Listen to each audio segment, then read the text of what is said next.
കേന്ദ്ര പൊതുമേഖലാ സ്ഥാപനമായ HLL ലൈഫ് കെയർ ലിമിറ്റഡിന്റെയും കേരള സർക്കാരിന്റെയും സംയുക്ത സംരംഭമായ ലൈഫ് കെയർ സെന്ററിന്റെ കേരളത്തിലെ 5ാമത്തേതും മലബാറിലെ 2ാമത്തേതുമായ കേന്ദ്രം കൊയിലാണ്ടി താലൂക്ക് ആശുപത്രിയിൽ പ്രവർത്തനം ആരംഭിച്ചു. ലൈഫ് കെയർ സെന്ററിന്റെ താലൂക്ക് ആശുപത്രികളിലെ ആദ്യ സംരംഭം MLA കെ ദാസൻ ഉദ്ഘാടനം ചെയ്തു. Koyilandy municipal chairperson K Shantha teacher ചടങ്ങിൽ അധ്യക്ഷത വഹിച്ചു.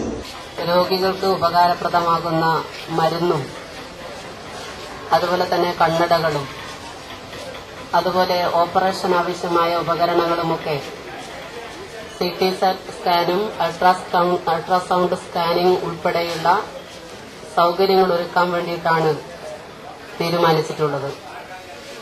ഒരു പൊതുമേഖലാ സ്ഥാപനം എന്നുള്ള നിലയിലാണ് ആശുപത്രി കോമ്പൗണ്ടിലേക്ക് HLLന് പ്രവേശനം കൊടുത്തിട്ടുള്ളത്. ടി.കെ. ചന്ദ്രൻ സ്വാഗതവും പറഞ്ഞു. K Muhammad, VP Ibrahimkutty, K Omana, A Azeez, taluk ആശുപത്രി സൂപ്രണ്ട് RMO തുടങ്ങിയവർ സംസാരിച്ചു. മിതമായ നിരക്കിൽ വിവിധ ശസ്ത്രക്രിയാ ഉപകരണങ്ങൾ, സർജിക്കൽ ഇംപ്ലാന്റ്സ്, കണ്ണടകൾ, ലെൻസുകൾ, മരുന്നുകൾ എന്നിവ ഉന്നത ഗുണനിലവാരത്തിൽ ഒരു കുടക്കീഴിൽ ലഭ്യമാക്കുന്ന സ്ഥാപനമാണ് ലൈഫ് കെയർ സെന്ററുകൾ. 10 മുതൽ 60% വരെ വിലക്കുറവിലാണ് ഈ ഉൽപ്പന്നങ്ങൾ ലൈഫ് കെയർ സെന്ററിൽ ലഭ്യമാക്കുന്നത്. ആക്സിഡന്റിലും മറ്റും സംഭവിക്കുന്ന തുടയലിലെ ഒടിവിന് നടത്തിവരുന്ന സർജറിക്ക് ഉപയോഗിക്കുന്ന ഇന്റർലോക്കിംഗ് സെറ്റിന് വിപണി വില 7000 രൂപയാണ്. എന്നാൽ ലൈഫ് കെയർ സെന്ററിലെ ഇതിന്റെ വില 2200 രൂപ മാത്രമാണ്.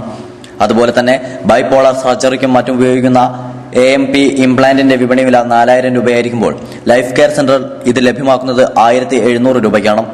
ചികിത്സയ്ക്കെത്തുന്ന നിർധനരായ രോഗികൾക്ക് സഹായകരമാവും എന്നതിനപ്പുറം RSPY കാർഡുള്ളവർക്ക് പണരഹിത സേവനവും സെന്റർ ലഭ്യമാക്കുന്നുണ്ട്. മലബാറിൽ ആരംഭിക്കുന്ന 2ാമത്തെ ലൈഫ് കെയർ സെന്ററാണ് കൊയിലാണ്ടി താലൂക്ക് ആശുപത്രിയിലേതും. ഈ കെട്ടിടത്തിനകത്ത് നിരവധി കാര്യങ്ങൾ നമുക്ക് ചെയ്യാൻ കഴിയും. അതുപോലെ ഓരോന്നോരോന്നും എന്തെല്ലാം ചെയ്യണം എന്നതിനെ സംബന്ധിച്ച് നമുക്ക് തിട്ടപ്പെടുത്തേണ്ടതുണ്ട്, അങ്ങനെ ചെയ്യേണ്ടതുണ്ട്. ഇപ്പോൾ ആരോഗ്യ പരിപാലന രംഗത്ത് ഗവൺമെന്റിന്റെ ഫണ്ടിന്റെ കുറവുണ്ട്. അതിപ്പോ 1970 ശേഷം അതൊരു കുറവ് നേരിടുകയാണ്.